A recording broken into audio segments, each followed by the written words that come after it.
अस्सलाम वालेकुम, मेरा नाम है अवैस हसन साबिर एडवोकेट और आप मेरे यूट्यूब चैनल देख रहे हैं जिलानी डिस्क्लोजर्स। आज की मेरी जो वीडियो है ये रिकवरी मेमो के बारे में है, जिसको क्रिमिनल केसेस में फ़र्द मकबूजी या सीज़र मेमो भी कहा जाता है। आज इस वीडियो में हम रिकवरी मेमो को डिस्कस करेंगे। जब भी कोई केस रजिस्टर्ड किया जाता है, जब भी कोई FIR लॉन्च होती है, तो SHO अपने थाने में मौजूद किसी भी ऐसे ऑफिसर को जो कि SI रैंक से ऊपर है या SI रैंक तक है, उसको FIR देता है और उसको इन्वेस्टिगेशन इंट्रस्ट करता है या तफवीद करता है कि आपने इस केस में इन्वेस्टिगेशन करनी है। आइए उस मुकदमा की तफ्तीश करते हुए, उस FIR में तफ्तीश करते हुए जितने भी सबूत हैं वो ख्वाह मुल्ज़िम की साइड से हों या मुद्दई की साइड से हों, कंप्लेंट की साइड से हों, वो अपने कब्ज़ा में लेता है।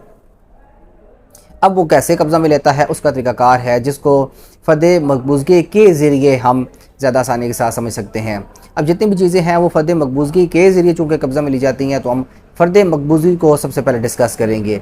फ़र्द मकबूज़गी एक फ़र्द होता है, यानी कि एक पेज होता है, एक सादा पेपर, जिसके ऊपर IO सबसे पहले बिल्कुल ऊपर यानी कि टॉप के ऊपर मुकदमा नंबर,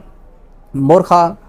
बजुर्म और थाना लिखता है और उसके नीचे फ़र्द मकबूज़गी अज़ां फ़लाँ चीज़। अगर फ़र्ज़ किया मैं ये कहता हूँ कि मुद्दई ने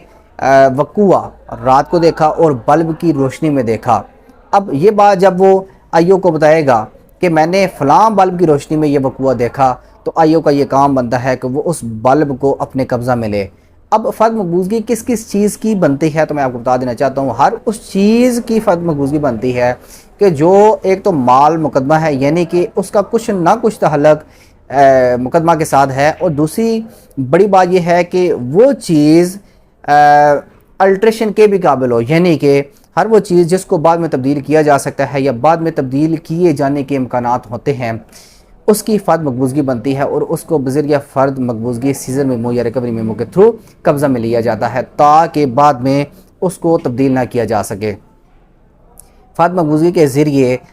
कब्ज़ा में लेने के दौरान IO का ये काम बनता है कि वो 103 सेक्शन 103 ऑफ CRPC की कंप्लाइंस लाजमन करे। अब सेक्शन 103 ऑफ CRPC क्या है, इसकी एक तफसीलन वीडियो हम बना देंगे, लेकिन यहाँ पे मैं आपको सरसरी ये बता दूँ कि जब भी फ़र्द मकबूज़गी के ज़रिए IO किसी चीज़ को कब्ज़ा में लेता है,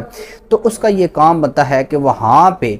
उस मोहल्ले के अहले इलाके के 2 रिस्पेक्टेबल सिटीज़न को बुलाए और उनको बताए कि ये चीज़, ये फ़लाँ चीज़ जो कि इस मुकदमा में हमें दरकार है, मैं आपकी मौजूदगी में इस चीज़ को अपने कब्ज़ा में ले रहा हूँ और अपनी इस पर सील सब्त कर रहा हूँ, यानी कि मोहर सब्त कर रहा हूँ। अब यहाँ पे मैं आपको ये बात बता देना चाहता हूँ कि हमारे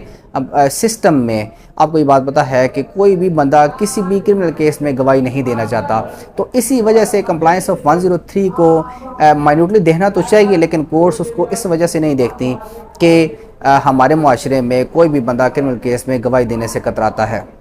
लेकिन वहाँ पे क्रॉस एग्जामन के दौरान जब केस में हम ये चीज़ पुट करते हैं कि ये बात दुरुस्त है कि आपने इस चीज़ का फ़र्द बनाते हुए आपने प्राइवेट विटनेसेस नहीं बनाए, तो आगे से फिर IO ये कहता है कि कोई भी बंदा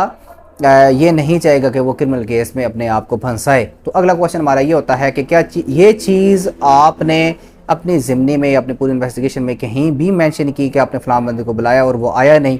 तो अगर वो कहता है ना जी कि नहीं, तो फिर यहाँ पे ये चीज़ हमें फ़ायदा देती है, यानी कि IO ने एक चीज़ की कोशिश ही नहीं की, तो फिर वो कंप्लाइंस बिल्कुल ही उसने नहीं की। हाँ, अगर वो कहता कि मैंने कोशिश की और फ़लाँ चीज़ पे, फ़लाँ जगह पे मैंने ये चीज़ मेंशन की है, फ़लाँ ज़िम्नी में, फ़लाँ केस डायरी में, और वो बंदा नहीं आया, तो फिर वो चीज़ हमें कम फ़ायदा देगी, यानी कि एक्यूज़्ड को। जब भी कोई IO किसी चीज़ को अपने कब्ज़ा में लेता है, तो उसका सील सैंपल पार्सल बनाने के बाद कपड़ा में लपेट कर, कपड़ा के ऊपर उनके मखसूस एक गम होती है, उसको चिपका कर उसके ऊपर अपनी मोहर लगाता है। अब फ़र्ज़ किया मैं इन्वेस्टिगेशन ऑफिसर हूँ, मेरा नाम है अवैस हसन, तो मेरे जो नाम के पहले पहले यानी कि जो वर्ड है ना, वही मोहर के जो एब्रिवेशन है वही बनेंगे। जैसे कि मेरा नाम अवैस हसन है, तो मेरी मोहर जो बनेगी वो AH से बनेगी और मैं वहाँ पे वही मोहर लगाऊंगा जिसके ऊपर AH लिखा होगा। फ़र्ज़ किया बाद में जब क्रॉस एग्जामिन किया जाता है ड्यूरिंग ट्रायल, एक चीज़ जो सैंपल पार्सल बना हुआ है उसके ऊपर हम क्वेश्चन करने के बाद जब सैंपल पार्सल वो मंगवाते हैं, तो मेरा नाम है अवैस हसन, आप जब सैंपल पार्सल मंगवाते हैं तो उसके ऊपर कोई और एब्रीवेशन लिखा हुआ ZK, जुल्फ़िकार खान या कोई और चीज़, तो इसका मतलब ये है कि मौके पर जब फहद मकबूज़गी बनाया जा रहा था, फ़लाँ चीज़ को अपने कब्ज़े में लिया जा रहा था आईओ की तरफ से, तो अवैस हसन वहाँ पे आईओ नहीं था, ये प्रिज्यूम किया जाएगा, बल्कि ये सैंपल पार्सल कहीं और जगह बना है, या वहाँ अगर बना है तो वहाँ पर अवैस हसन नहीं था इन्वेस्टिगेशन ऑफिसर। ये सारी की सारी चीज़ें देखते हुए मज़ीद एक बार और भी बता देना चाहता हूँ कि जब सैंपल पार्सल बना लिया जाता है तो आईओ